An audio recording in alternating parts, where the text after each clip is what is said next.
Hello and welcome to Government 101. I'm Eileen Preston. Today we have a very special guest, and it is a very special episode because it's our first episode of 2025. Our guest knows how to celebrate the new year. He was sworn in to the Massachusetts General Court on New Year's Day as our new state representative.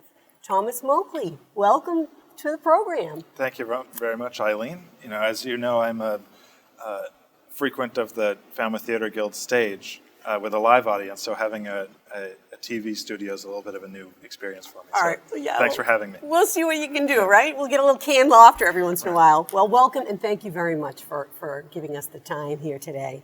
So I would like to start off with a little bit of a bio of you, and you had an interesting election this time, right? Because you were uncontested in some ways. So can you talk about when you decided to run and how the election process went for you? Sure. So I had a contested primary election on September 3rd of 2024.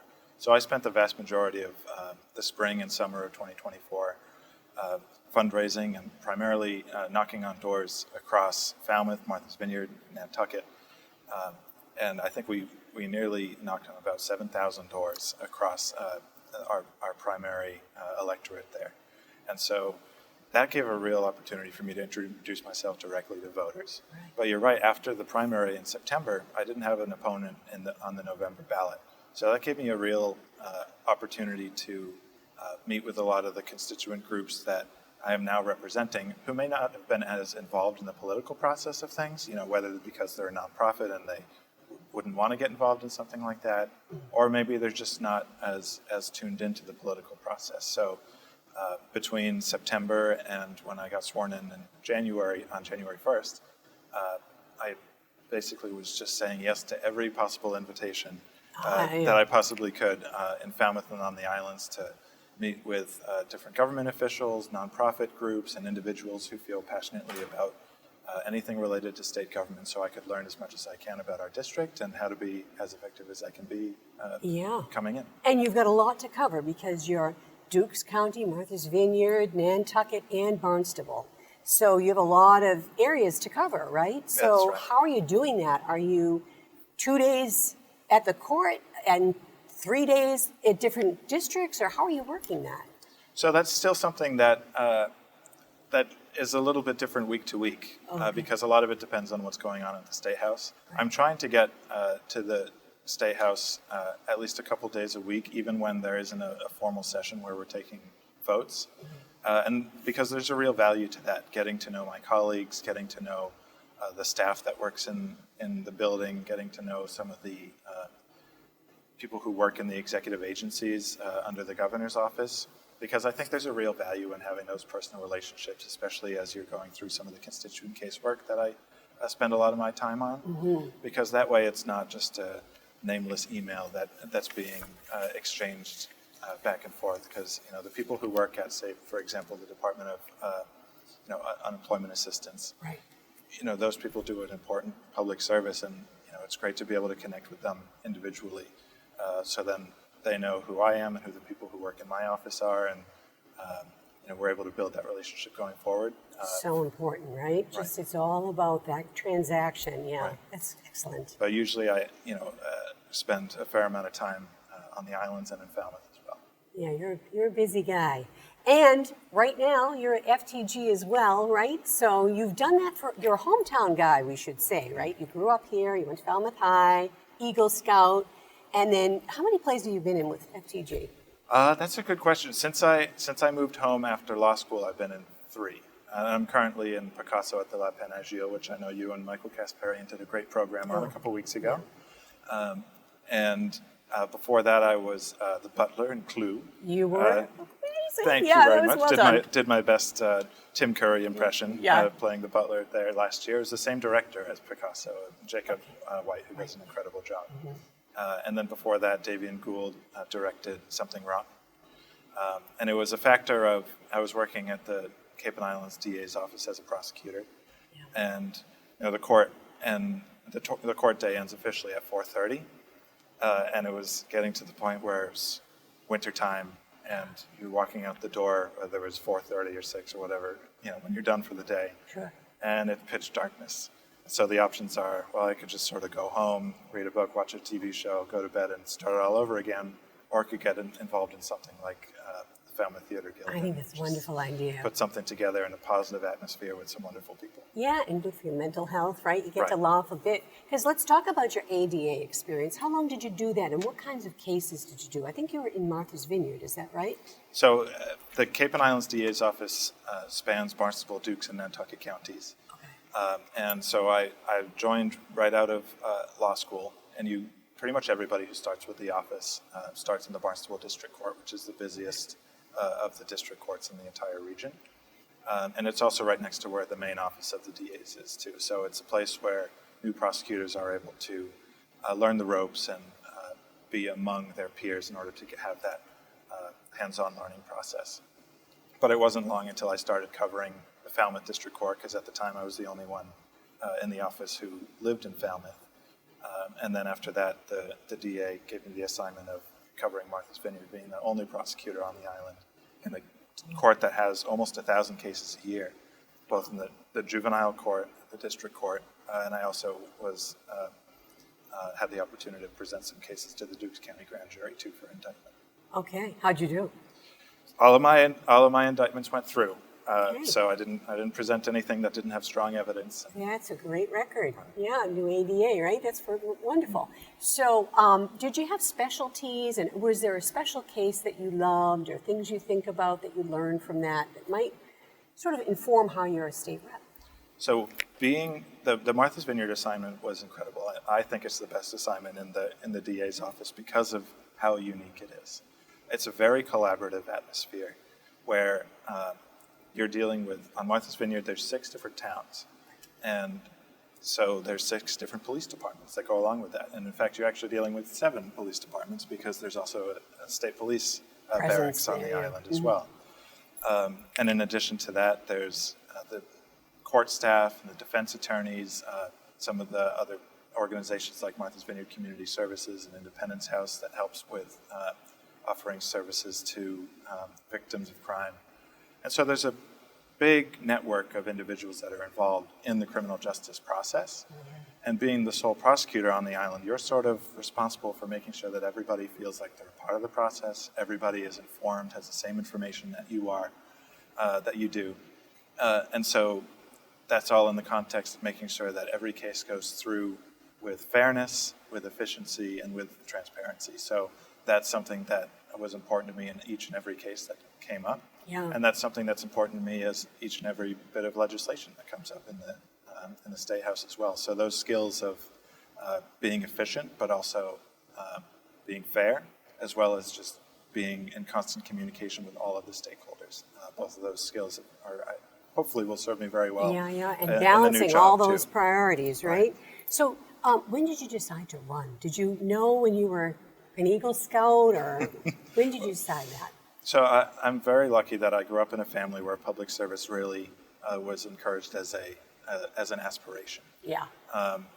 My great uncle Joe was a member of Congress from Boston. My dad's family's up from Boston. Ninth District, right? Yep, South that's right. Boston, right? Yeah. So my dad grew up in Southie as well, although he ended up in Woods Hole as a NOAA ship captain. Okay. He first. stayed near the water, though, so Yes, that's important. he certainly did. So as a lieutenant, he requisitioned what is now the Gloria Michelle in Woods Hole, and that was his first command. And he was also captain of the Delaware and the Albatross 4, which some of your viewers may remember out of Woods Hole. My mom's a local. She grew up here. My grandfather on my mom's side was Ray Kenny, who was principal of East Falmouth and T-Ticket schools here. So lots of public service. You got some roots, boy. Yeah, in that's various wonderful. circles in the family. So, some people might say I sort of always had the bug. I was involved in student government at the high school. In fact, my colleague now representing Falmouth, Dave Vieira, and I needle each other sometimes because when I was in student government at the high school, I replaced the form of student government that he had put into place when he was in student government at Falmouth High. And I'm sure there's some bright young students there that are looking to replace my version that I put in place as well. That's wonderful. So after school, I was in the School of Foreign Service at Georgetown and was thinking about becoming a diplomat. Came in 27. I graduated in 2017 when they had a hiring freeze on the State Department. They weren't expanding their flock of diplomats, so sort of had to come up with an alternative, and ended up going to law school in the evening program at Suffolk while working full-time at the Suffolk DA's office. And so that really showed me the incredible work that trial attorneys do, and the power that prosecutors have to make a real positive difference in people's lives when they do the job conscientiously. And so then when this opportunity came up, it was one of those things where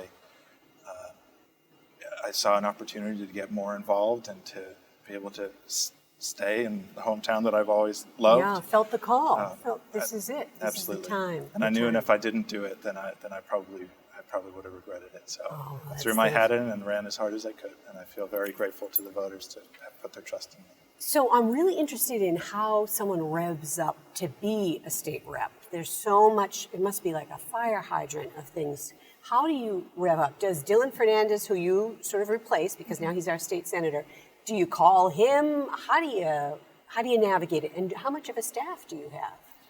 Absolutely. I've been in pretty much constant contact with Dylan throughout the entire process. I feel very lucky to have someone like him who, I grew up with him. His brother's a close friend of mine that I trust and to give me good advice. And, he was very effective during his 8 years in the House, and I'm sure he'll be very effective as our state senator as well.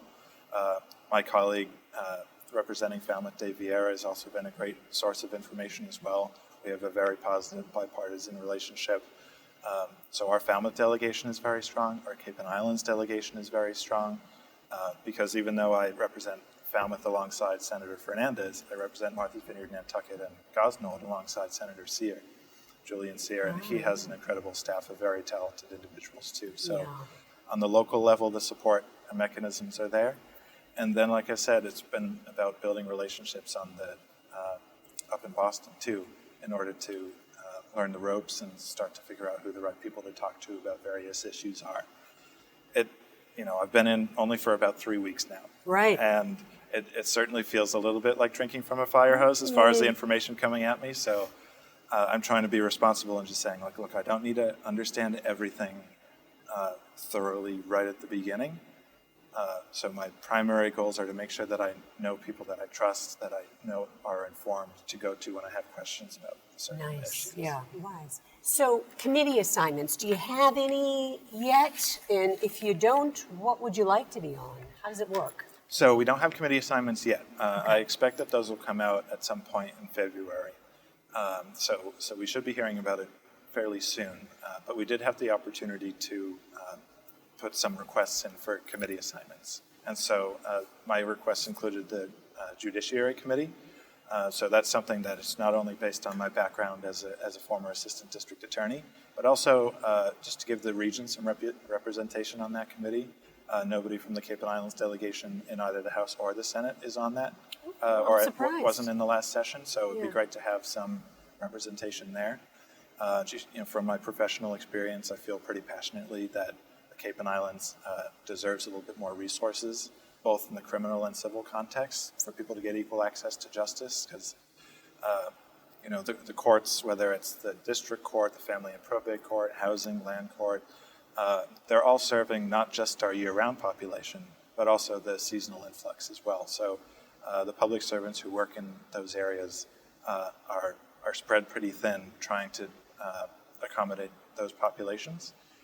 I also feel pretty passionately about making sure that we have adequate interpreter services that are available to the people who don't have as good of a grasp of English, so they have an equal access to justice, and victims of crime have equal opportunity to avail themselves of the resources there too. Victim advocates that can speak the language are helpful. Yeah. Right. So that's judiciary. Also, environment and natural resources, because climate change is something that's an existential issue for the Cape and Islands, for the world in general, but we are going to be feeling it most severely in communities like ours, and the state can lead in that area, as well as mental health, substance use and recovery is another committee that I applied for. One of the things I worked on at the DA's office with Judge Barnes on the Vineyard, DA Rob Gallibois, Martha's Vineyard Community Services, and others, was setting up Martha's Vineyard's first ever recovery court. There's some specialty courts that are popping up across the Commonwealth now, and I'm glad that Martha's Vineyard was one of them. Falmouth already has a recovery court, so there was a learning process to see what worked in other specialty courts and to bring that to Martha's Vineyard, which helps people who are suffering with addiction, which is in the cases that are referred to that court, sort of the underlying cause of whatever it was that caused them to get involved in the criminal justice system. The idea being, if we can address the root cause of that involvement, being the addiction, and set them on the path to recovery, then they're much less likely to reoffend. Absolutely. So let's get into the issues. So you bring up one about criminal justice, and hot off the press, we have the sheriff of Barnstable County has just come out with something today that she says this is sort of a health issue and crime issue combined. She's very upset, and actually I went to a listening tour the other day with Dylan Fernandez, and he also had a problem with the fact that the Cape and Islands is losing a mental health center in Pocasset. I think it has 17 beds, but it's the only mental health hospital on Cape Cod. And I wondered if you had an opinion on that, if you think it's problematic that we're losing that. I absolutely do, because of exactly what you just pointed out. It's the only state-run mental health hospital that we have here. And so our Cape and Islands delegation, again, a very collaborative group, is working on alternatives in order to either try to keep it open or whatever it may be to make sure that we maintain services locally. Yeah. Because as the state makes these cuts, you see the peripheries, which, is our communities seems to be the first ones to go, right? And that means that it's only those who have more resources that are going to have access to the mental health, the next closest one. Yeah. And that's not always the same people who need it the most. So talk about people coming from the islands. They not only have to take a boat, but then they have to figure out how to get off Cape to the next closest DMH facility. Right. So I think it's the work to save or to come up with an alternative to the Pocasset Mental Health Hospital is critical and something that I'm very much a part of. Yeah, I don't think people are aware that there was only one Cape Cod mental health facility. She points out that 60 to 80% of our populations in the jails suffer from mental illness. So it seems like something you'd really want to get a hold of. And there's also about 60 jobs involved in that place as well. So that's not nothing. Absolutely. And it's people who live locally too. Yeah, excellent. So you're going to see if you can try to fight that and keep that. Right. Yeah. So okay. it came out as part of a decision from the executive branch that didn't require legislative approval to go through. But we're trying to be creative about legislative solutions nonetheless as to how to keep it here in some way, shape, or form. Okay, and then I'm going to switch to transportation, the Bourne Bridge. We have a new administration. The chances of us getting any money for the Bourne Bridge are pretty slim at this point for the next 4 years, I'd say. I could be out on a limb, we could be surprised, but are there any things that we can do to keep that project moving along? Right, well, I think not sitting on our hands for 4 years is step one, making sure that we're continuing to have conversations at the federal level, but also at the state level about how we can move forward with it. I know there's some very active groups on the local level that are pushing it forward. So the federal government, together with the state, put together the plan for the Sagamore Bridge. That's right. And as that moves forward, I'm sure that there will be lessons learned there that we can adapt to the Bourne Bridge project as well. Yeah. But Senator Fernandez is taking a lead on this as well. Okay. And so it's absolutely something that's a constant discussion among our delegation and the governor's office, essentially keeping all solutions on the table about moving forward, because this is a bridge that was built during the New Deal with a projected, what was the projected lifespan of it was supposed to be 50 years, and so now we're nearing on 100. Well, they built them well back then, but Right. yeah, we're on thin ice if we keep expecting it to help us out. Yeah. Okay, that's great. Let me ask you about education. As you know, the voters recently rejected the MCAS as a way for high school students to be sort of graded on whether they should graduate high school. And so all the different high schools, all the districts are doing their own thing now, which seems inequitable, maybe disparate, bit of a muddle, Right. some people are saying. What do you think about it? Should Falmouth what do you think Falmouth should do? Should Barnstable and Dukes County do the same thing? Do you have opinions on that? I do. So now that the voters have decided that MCAS is not the right way to go, I do still think that it's important for the state to have some sort of standardization about what the high expectations we have for our public schools will be. And then it's just a matter of essentially how do you make sure that each of the districts live up to that. Because Falmouth has a very high rate of performance. Yes. And we're very lucky to have an incredible teaching staff, support staff in our public schools here. I'm a product of Falmouth Public Schools, as are my brothers and my mom and her siblings. Yeah. My grandmother was a graduate of Falmouth High when it was Lawrence High School. Oh, wow. Okay. Yeah. But what worries me is in some of the other communities in Massachusetts where you've read that school committees are voting to ban certain books because they feel as though they're not supportive of LGBTQ plus issues. Some things that are really politically motivated and that can be fairly harmful, to young people. LGBTQ population in the school, right? Exactly.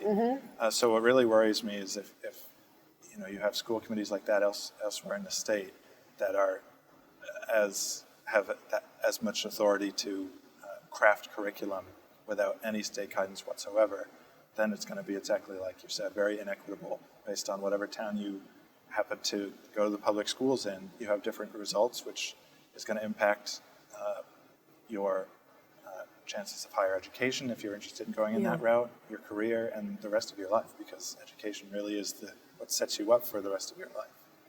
Yeah, the argument, of course, for MCAS is that, they say teachers teach to the test. But one argument I can think for it is that Massachusetts just got picked as the top state for education by the National Education Assessment Board. So, and that was when we had MCAS. So I don't know if they can replace it with something else, but it does seem as if everyone picks their own way to graduate, we're going to have a bit of a muddle. Right. So that is a concern. Right. So I think you'll see that the state will be coming up with creative alternatives to make sure that there is still high standards that are applied. Yeah. As far as testing, I'm not really sure, because this is all sort of brand new right after the ballot question went through just this past November. Yeah. But yesterday up in Boston, I was at an event that was hosted by the Executive Office of Education, a panel on the condition of education in the Commonwealth. And so the main three panelists were the commissioners of higher education, secondary education, and early childhood education and care. And what the Commissioner for Early Education, Childhood and Care said is it's one of the first times that they felt like they're an equal partner at the table. And the more that we can lift up early education as something that is as critical as any of the other steps in the education process, then the better off we'll be. And early education pay for those people. And right. Yeah. Exactly. Because, the sort of three-legged stool of affordability, which we struggle so much with the high cost of living here on the Cape and on the islands, is wages, childcare, and housing. So each of those things need to be addressed. Yeah. So let's talk about housing. Huh? Wouldn't that be fun? All right. So at Falmouth here, we just finally cleared the hurdle where for 2 years we're safe. We don't have to get a 40B, but that's not true for all the places in the Cape. I'm sure you know that as well as I do. I thought I saw that you put together an act authorizing the town of Nantucket to impose a real estate transfer fee. Am I right about this? Yes. I was very surprised that they didn't already have this. Right. So it's actually something that they've been trying to do since two of my predecessors before. I think Tim Madden, who represented the Barnstable Dukes in Nantucket District from Nantucket, first introduced. So can you explain what a real estate transfer is for people who don't know? Sure, absolutely. So it's a transfer fee paid by when there's a transfer of a luxury real estate piece of property. As there might be in Nantucket. Right, Yeah. or really anywhere. Right, the home prices are so unattainable Fair point. for working families around here that when we're talking about home prices in the millions. And so the towns would be able to set it at a certain percentage, I think no more than 2%. And then the money that's gleaned from that goes into an affordable housing fund that's administered on the local level. And then that fund is used sort of similar to how the land bank currently works on both Martha's Vineyard and Nantucket. It purchases properties off of the market and then adds deed restrictions to them in order to make sure that they will remain attainable when they are resold after that. And so essentially it'll end up with a bifurcated housing market based on affordable homes for working families, people who are in the service industry, people who are firefighters, police officers, teachers, work at the post offices, all of the people who are being squeezed out of the Cape and Islands right now. And so that's one of the many solutions that's talked about. Again, this is something that the voters of Nantucket have repeatedly said that they've wanted as a home rule petition for long over 10 years now. And it gets reintroduced over and over again in the legislature. But last year was the first year where you had the governor on board and you had a real serious conversation at the state level about a local option transfer fee. In other words, it wouldn't be required statewide, but each town would have the ability to opt in if they wanted to. Okay. And they would be able to set the parameters saying, okay, well, what's the minimum home price? Is it $1 million? Is it $2 million? And then what's the maximum percentage? Is it 0.5%? Is it 2%? Mm-hmm. They would be able to decide that on a local level based on what their needs and goals are related to attainable housing. I also have a bill related to establishing the Martha's Vineyard Housing Bank, and that's for, because there's 6 towns on Martha's Vineyard, it essentially would give them a local option transfer fee rather than having each individual town on the island go through that process. Falmouth Town Meeting also passed a transfer fee home rule petition, so Falmouth Town Meeting indicated that it's something that they want. So that's another thing that you'll see me introducing.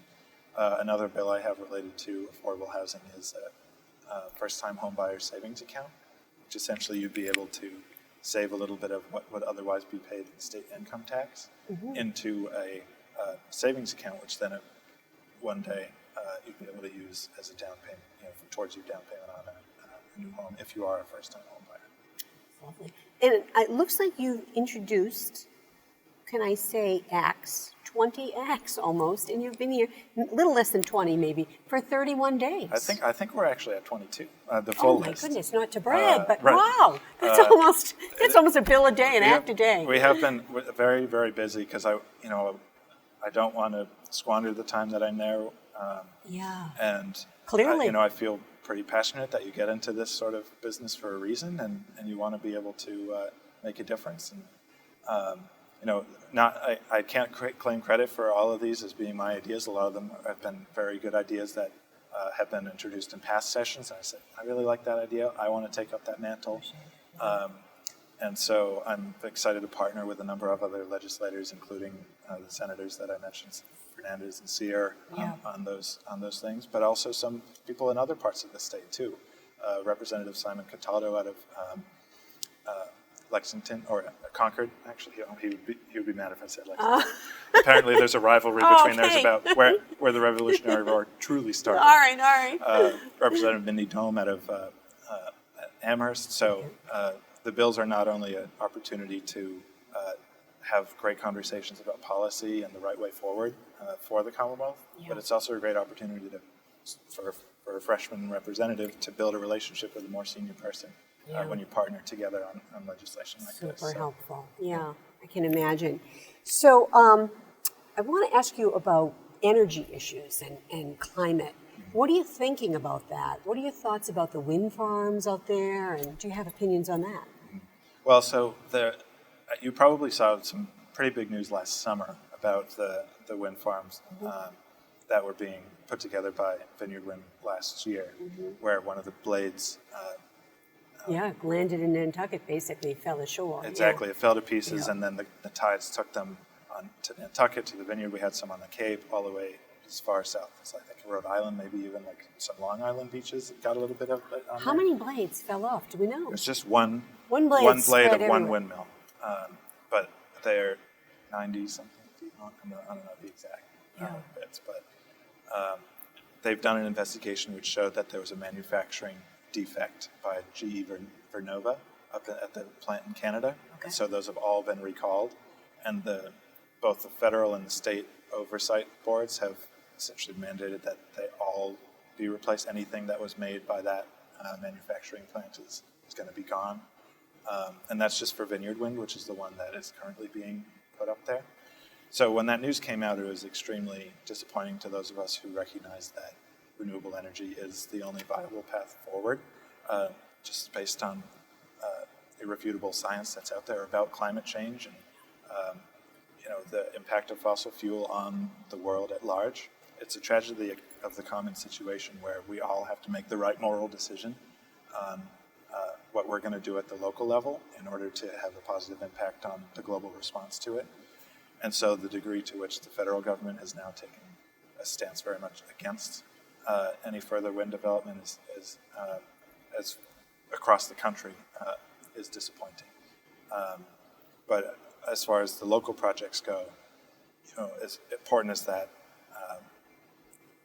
goal is, we need to make sure that it's done responsibly with community buy-in, community input, rather than being railroaded by decision makers in government and big business that are in Boston or DC. The local towns, the local groups need to be engaged and a part of the process whenever anything new is being cited. And so that's something that's been sort of my mantra as we go forward. Yeah, and there would be a lot of jobs, I would assume, that would come with energy. Right. I know that Vineyard Wind has made it a priority to hire islanders and local people for their ongoing, permanent positions that they have there. They put a facility in Vineyard Haven, right there on Beach Road. As you can see, I'm going to tour it in a couple of weeks to learn a little bit more about the work that they're doing at the local level, and hopefully meet some of the islanders that they've hired. Nice. So many of our issues, Barnstable, Dukes, Nantucket, we all are in agreement. But I can think of one issue where you have really got a balancing act, because the Steamship Authority, which is in the news a lot, Woods Hole community feels one way about the steamship, Martha's Vineyard another. There's a lot of interest there. They're disagreeing. How are you feeling about the Steamship Authority right now? So the Steamship Authority, I think, has been a real source of frustration to a lot of islanders too, because there's been a couple things where they said that they were going to set up, for example, a reservation system, a new website, something to make it a little bit easier for people to plan ahead, because the island's populations or the year-round populations have really gone up, particularly since COVID. And at the same time, some of the local offerings for services on the islands have gone down because of just how expensive things are, both real estate-wise and workforce-wise. So I'm sorry, what's the example of a local offering that's gone down? So, like for several months, there was no dry cleaner, for example, or some of the specialists in medicine that you might need. So, the point being, there's a much larger need for islanders to come off island more regularly. I see. And so that means that reliability from the steamship really needs to be there in order for them to make those appointments, whether they're medical appointments locally or in Boston. Right. There's a lot of seniors that are taking advantage of those. And the steamship is an integral part of that. And so one thing that my entire district has in common is that everybody wants a reliable steamship authority, something that runs when it says it's going to run, something that you're able to make a reservation and then keep that reservation. Obviously, they can't control the weather, Right. but they can control, their staffing. They can control all of those management issues, which you hear come up a lot more in the news. Yes. So the legislature has control over the enabling legislation there, and then we also have a role in if they're looking to bond out any new projects related to that. And so they're also currently looking for a new general manager. Yes. And Senator Sear, Senator Fernandez, and I are encouraging them to essentially do a global search, which I think is the goal of the current board chairman, Jim Malkin, to do so as well. So there's actually a lot of common ground between Falmouth and the islands. I think the perception that it's islanders versus mainland is not Incorrect. really accurate. Wrong. Okay. There's certain issues where they butt heads, like for example the early morning The freight, 5 a.m. the freight 4 a.m. boat. or whatever it is. Yeah. Too noisy for Falmouth. Yeah. Okay. Yeah. So there's very specific issues where sure there might be some tension, but it's in everybody's best interest to have a general manager who's going to come in, recognize the needs of the entire region, recognize that it's a lifeline that needs to be reliable, and that they need a website, a reservation system that's in the 21st century and is sustainable. Yes. And I think it's important that we maintain local control of it as well on the board, rather than having it being dictated out of Boston. Yeah. Because it is run by a local board of governors with representatives from Falmouth, Hyannis, New Bedford, Martha's Vineyard, and Nantucket at the moment. And not an equal participation, right? As far as voting strength, right? Right. So it's 35% each for Martha's Vineyard and Nantucket, Yes. and then 10 each for the other three. Okay, gotcha. You're gonna have to be good with that. Okay, so I know you've been very generous with your time. I'm wondering if you have one issue that you really want to talk about right now, and it keeps you up at night, or you're thinking about it in a creative way. What are you thinking about? So it's something that kind of relates to everything, which is just good government. This is a time right now where no matter how you vote, there's a lot of distrust in government, a lot of people who are feeling like they're not a part of the system, or that one level of government or another doesn't really have their best interests at heart. So that's something that's going to be constantly on my mind, because it's the reason that I ran in the first place, is to really show people what good government can do. I'm optimistic about the future. I'm optimistic about what government can do. Public service. I do feel like it's philosophically the role of government is to do what is in no individuals or no businesses selfish interest to do. Government fills that gap in order to make everybody equal before the law. And the way that I want to personify that is to be accessible, to be fair, to be responsive, and to be present in the community. And so that's been my goal. It's going to continue to be my goal as I continue to get my feet under me as a brand new state representative. Not pretending that I know everything. Always willing to keep an open mind and learn a little bit more. I think that should be the goal, whether I'm brand new, 3 weeks in, right, like I am right now, or if somebody's a committee chair, I hope that they still have that attitude too. Yeah, amen. If people want to get in touch with you, your constituents, talk to you about an issue, how is the best way for them to do that? So as far as my office goes, I'm currently using a folding table in a basement room, sharing it with the other 18 new representatives. Very glamorous. in the State House. So we don't have a permanent phone number or anything like that. But one way that you can always reach me, whether it's now or when we eventually do get, which I assume is going to be more like a closet office somewhere rather than a basement office, is by email. And it's thomas.moakley, Moakley, @mahouse.gov. Put that down. Fantastic. Okay. Well, I thank you very much for your time. This has been great. I hope you'll come back. Absolutely. I'd be happy to. Wonderful. Keep us updated. Enjoy it. Thank you, and thank you all for watching.